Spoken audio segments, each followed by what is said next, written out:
추미애 장관 아들 서씨의 황제 군 복무 의혹이 하나둘씩 드러나고 있죠. 추미애의 부인에도 불구하고 아들 서씨가 다른 병사보다 2배 가까운 휴가를 썼고 병가 휴가를 썼고 병가 휴가에 필요한 진단서 등 자료도 하나도 없고 또 추미애 보좌관이 휴가를 처리해 달라는 군부대에 요청 전화를 했다는 사실 모두 드러나고 있습니다. 통합당은 추미애 장관의 사퇴를 얘기하고 추미애와 또 군부대 또 보좌관 고발할 방침을 밝혔습니다. 우리 국민들이 정말 참지 못하는 게 2가지가 있습니다.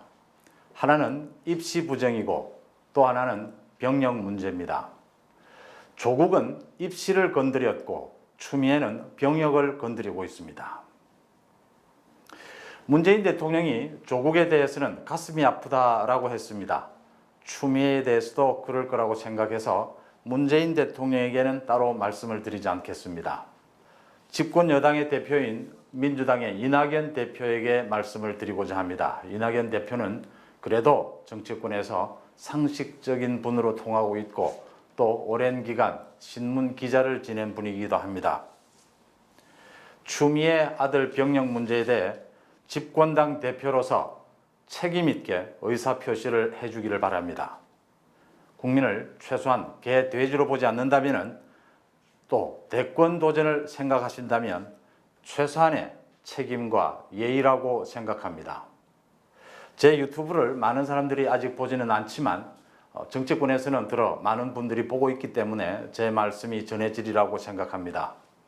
지금 여권에서 추미애의 병역 문제를 풀고 국민들의 마음을 그래도 조금이라도 다독거릴 수 있는 사람은 이낙연 대표뿐이지 않나 이런 생각을 합니다. 정리합니다. 오늘 오전에 신원식 통합당 의원이 녹취록 공개를 했죠. 보좌관이 전화를 한 사실에 대해서 증언 나왔고요. 이제 갖가지 국방부에서는 이런 병가 휴가에 대한 어떤 자료도 남아있지 않다. 이건 행정적 실수다. 행정 절차의 실수다 했는데 실수가 아닌 것 같고요. 통합당은 계속해서 추가 폭로를 예고하고 있습니다. 조금 전에 통합당의 윤희석 부대변인이 논평을 냈습니다.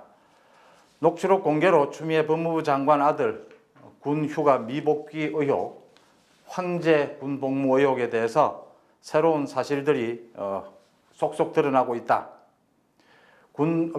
추미애 보좌관이 군 휴가 문제까지 챙기지는 않을 것인데 그렇다면 이 문제는 추미애 본인만이 대답할 수 있고 본인만이 책임질 수 있는 문제다. 본인은 지금 부인하고 있지만 그 말은 전혀 믿기 힘들다. 지금 통합당 대변인 논평입니다.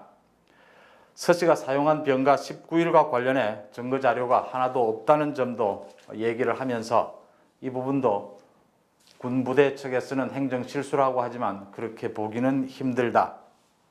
추미애가 더 이상 소설 쓰시네라는 비아냥으로 이 문제를 회피하기는 어렵게 됐다. 서 씨는 2016년에서 2018년 동안 21개월 동안 카투샤에서 근무하면서 모두 58일 동안의 휴가를 사용했습니다. 일반 병사의 2배입니다. 이 가운데 서 씨가 2017년 6월 5일부터 27일까지 23일간 장기 휴가를 받았고 그중 19일은 병가 휴가였습니다.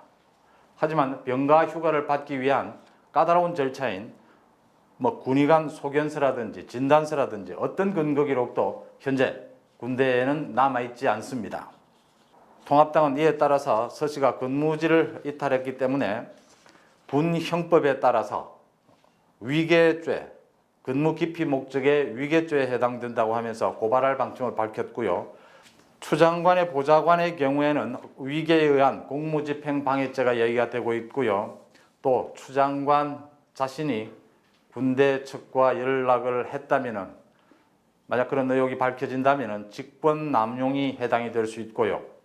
또 통합당은 추가 폭로도 예고한 만큼 이제 이 문제는 게이트로 번지지 않느냐 이런 얘기까지 나오고 있습니다. 통합당 김도보 의원은요. 이 사건 전체를 볼 때 추미애 아들 서 씨의 황제 복무 의혹에 대해서는 군 간부들의 조직적인 개입에 냄새, 흔적이 있다. 이 추미애가 당시에 민주당 대표였습니다. 군 간부들의 군대의 조직적인 개입이 있었다면 이 문제는 앞으로 더 큰 문제로 비화되지 않을까 보입니다. 서울중앙지검요. 지난 1월에 통합당이 고발을 했으니까 지금 8개월째입니다. 이제 어느 정도 조사도 이루어졌고 많은 사람들의 증언도 받았습니다. 그리고 하루빨리 국민들에게 이 사실을 낱낱이 밝히는 것이 도리가 아닌가 이렇게 보입니다. 검찰 조직에 인사가 있고 조직 개편이 있고 하는 문제와 이 문제는 별 상관이 없다는 겁니다. 이 문제는 지극히 간단한 사건입니다. 휴가에 어떻게 해서 휴가가 이루어지게 됐고 휴가 연장이 또 이루어지게 됐고 병가 자료는 어디에 숨어 있는지 어떻게 처리됐는지 수사를 좀 아시는 분들이라면 그렇게 오래 걸린 시간이 걸리지는 않을 것이다. 누구나 자기 아들, 자기 자식은 귀하죠. 내 자식이 귀하면 남의 자식도 귀한 것이고 그래서 공정과 정의가 얘기되는 것입니다. 다시 한번 말씀을 드립니다. 민주당 이낙연 대표 기자 출신이고 오랫동안 그래도 상식이 통하는 분으로 알려져 있습니다. 저도 그렇게 믿고 있고요. 국민에 대한 마지막 예의, 집권당 대표로서의 첫 책임을 지는 모습을 보고 싶습니다. 정치톡 마칩니다.